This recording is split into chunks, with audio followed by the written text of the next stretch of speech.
ሰበር መረጃ የፌዴሬሽን ምክር ቤት አከራካሪ የምርጫ ክልሎች ከትግራይ ክልል ውጪ ሆነው እንዲቆዩ ወሰነ። የፌዴሬሽን ምክር ቤት አወዛጋቢ ቦታዎች ላይ ውሳኔ ያሳልፏል።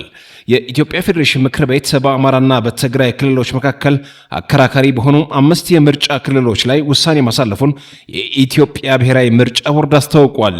ምክር ቤቱ ለቦርዱ በላከው ደብዳቤ መሰረት ሁመራ፣ አዲ መረጽ፣ ኮረም አፍላ፣ ጠለምትና ራያ አላማጣ ይገባኛል ጥያቄዎች እልባት እስኪያገኝ ድረስ ከትግራይ ክልል ውጪ ሆነው እንዲቆዩ ወስኗል።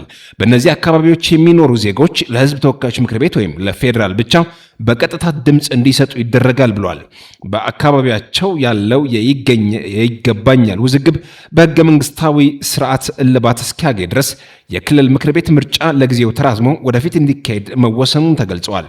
የኢትዮጵያ ብሔራዊ ምርጫ ቦርድ በበኩሉም ከጥር 22 ቀን 2018 ዓ.ም ጀምሮ ለሚያካሄደው የመራጮች ምዝገባ ይህንኑ የፌዴሬሽን ምክር ቤት ውሳኔ ተፈጻሚ ለማድረግ አስፈላጊውን ዝግጅት እያደረገ መሆኑን አስታውቋል።